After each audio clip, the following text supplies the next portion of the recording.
Drivers say they're still waiting for a pay bump after new Minnesota laws go into effect. Many say the new law, which averages earnings over a 14-day period, penalizes drivers who take shorter, more lucrative rides. That would be me. I don't understand how, but that would be me. Twin City rideshare drivers spent close to 2 years lobbying first Minneapolis, then the state to establish minimum pay rates for the industry. Those new rates went into effect on December 1st, but some drivers say they have yet to see any difference in their take-home pay. A state bill signed into law in May gave drivers a pay floor of $1.28 a mile and 31 cents per minute. Before that, Uber and Lyft set pay rates based on market conditions. I don't mind a rate card, but this isn't the way to do it. The rideshare giants were so concerned about a Minneapolis ordinance setting an even higher minimum wage that they threatened to leave the state before a last-minute deal in the legislature overruled the Minneapolis rates. Now that the new law is finally in effect, some drivers who pick up rides at the Minneapolis-St. Paul International Airport said the fine print will lead them to make less overall for certain rides. I'm a little biased. I think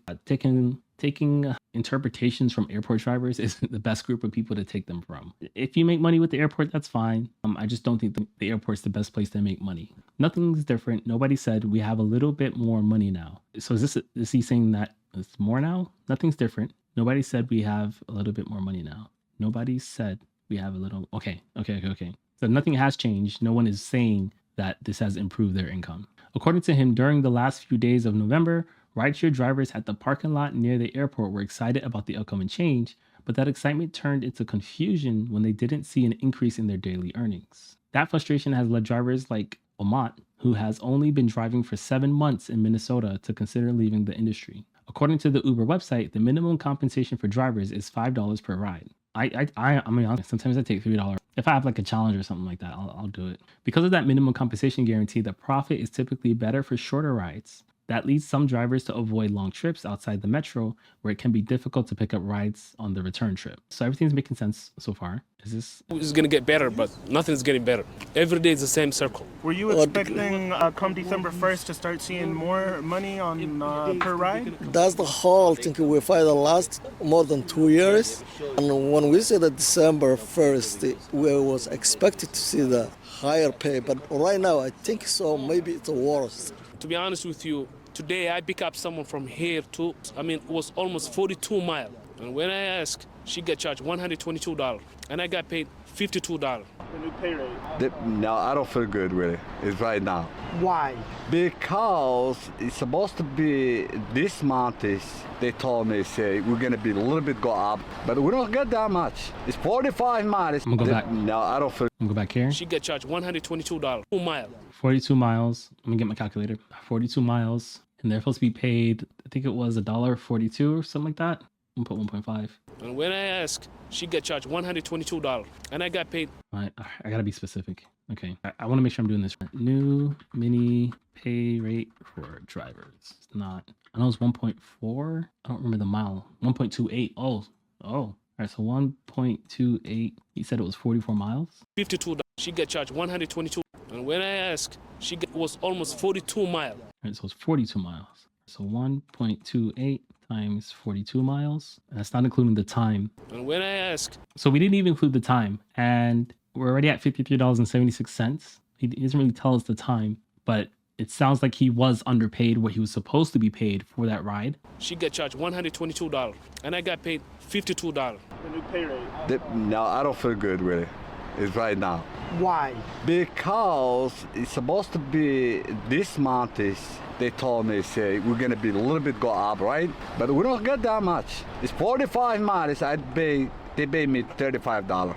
We're expecting to get a better pay, and all drivers was expecting to get a better pay. And this bill takes time, almost 2 years.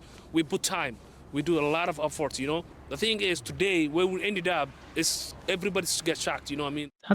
That's one of the scary things. I met with the advocacy group here in Charleston, and I told them I'm not sure I'm on board for supporting anything, because my major concern is you can do well-meaning things, you can introduce well-meaning legislation, but the blowbacks can be so severe without knowing. I feel for that driver. He said, we've been doing this for 2 years and the results are not resulting, and I feel it for him. I feel the pain in his voice to fight so hard for something for so long, to be so excited about it when it's done. You think you've won, to realize nothing has changed. And I feel bad. I do. I really do. Back to the article, it says I have to pay gas and recently almost $700 on winter tires, he said. Some of the frustrated drivers have reached out to Uber and Lyft with questions since the new law went into effect. Uber directed them to a blog post explaining how the new rates are paid. Yikes. Let's see. I want to see what that blog post is. Uber blog post, mini drivers, new rate. Here it is. Minnesota State TNC driver compensation policy. Effective December 1st, 2024, in accordance with Minnesota law, below please find Uber's Minnesota's TNC driver compensation policy. This policy is also available at the bottom of this page in different languages. I'm not going to reread the things that we know. It says, if applicable, an additional 91 cents per mile for any transportation of a rider by a driver and a qualifying wheelchair accessible vehicle, regardless of whether a wheelchair securement device is used. Okay, that's kind of cool. It says the minimum compensation required under Minnesota law must be paid over a reasonable earnings period not to exceed 14 calendar days. I guess they just picked the max. Any gratuities received by TNC driver from a rider are not included as part of the minimum compensation required by Minnesota law. That's good. It says, for example, if a driver completes 3 trips in a bi-weekly period listed below, trip 1 is 5 miles, 15 minutes. Trip 2 is 7 miles, 20 minutes. Trip 3 is 9 miles, 28 minutes. And it says the total is 21 miles and 63 minutes. The driver will receive a minimum compensation of no less than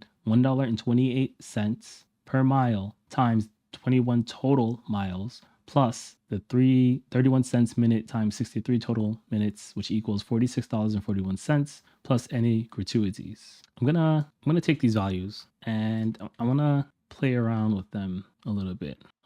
If I get paid $1.28, is that it? Yep, $1.28 per mile and 31 cents per minute. What would my pay be for these trips?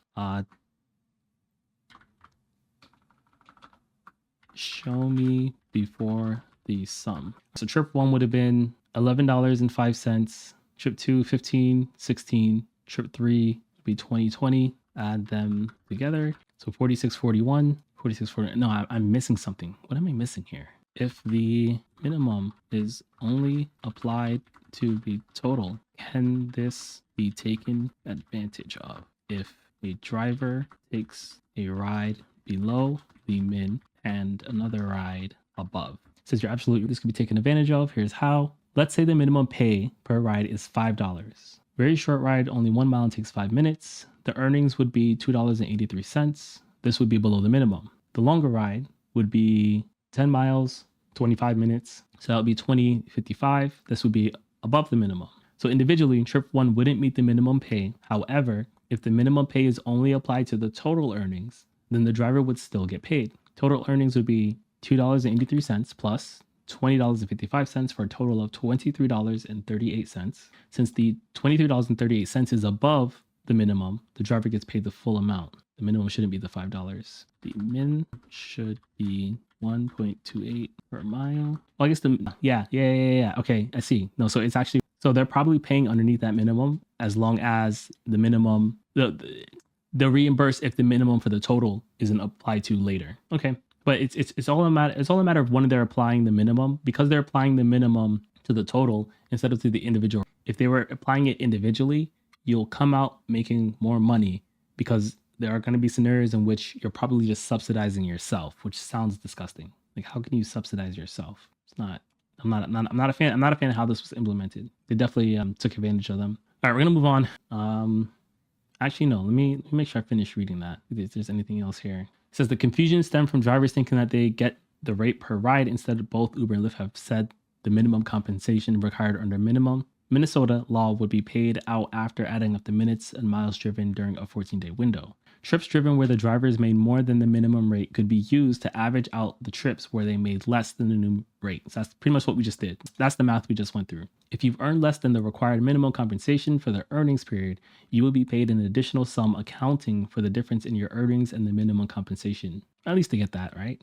Kind of. It's set up in a way that is like, it protects you if you're a really bad driver, but it doesn't protect you if you're a good driver. And they probably set it in a way that it's not much of a difference. Salman, one of the drivers who called Uber on Monday, said drivers are concerned that there is now a public perception that the new law gave them a pay increase when drivers aren't seeing that increase, especially if they increase the prices for the passengers. So it looks like they use this as, hey, we're going to increase the prices for the passengers, even though nothing's really changed in how much you're making. That's insane. In the months leading up to the law's enactment, several smaller rideshare companies, including MyWheels, Rides, Hitch, and Move, entered the market hoping to pick up market share if Uber and Lyft left the state. Many promised better pay rates for drivers, but Salman said he's only driven for Uber and Lyft, which still dominates the market. I'd be interested in seeing how drivers are doing on the other platforms, if they're on the other platforms. He says they might pay more. He set up the smaller rideshare companies, but it'll take way longer to get a ride, which typically true. Typically true. Let's see what we're going to cover next. Well, of course, do our best to keep updated with that.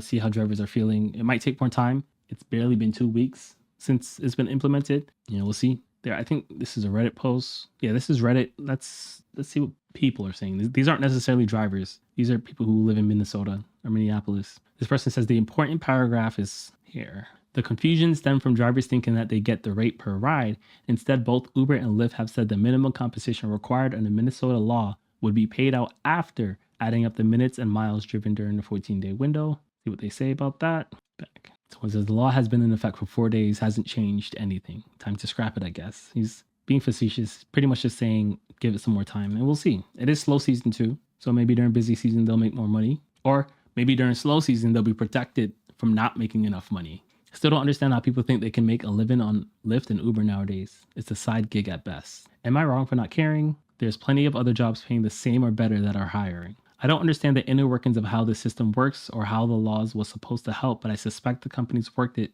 to their monetary advantage somehow. The top will skim any cream they can. I agree. But yeah, and like when you're pushing Uber and Lyft, you have to think about it's chess. It's chess, and it's looking like Uber and Lyft came out on top. You got to be able to see like how this could be operated or implemented in a way that hurts you. And it's one thing if you're the first, but they're not the first. We've seen New York do this. They're having their issues. We've seen Seattle do this. I'm not seeing a lot of information out of there other than it takes longer to get a ride, but the rides pay pretty well. But they seem to be pretty happy with it. There's other markets that had this where you have to look at it and say, okay, we need to protect ourselves from this happening. Someone says, I wonder if demand will go down. And so even though the dollars per ride will go up, the rides per hour will go down and everything will stay the same. We'll see. So you might drive, put less mileage on your car. That could be cool. That could be fine. All right, let's move on from this. Well, of course, as news comes out regarding that, we'll dive back in and look at it. So this is related, but not specifically to the city.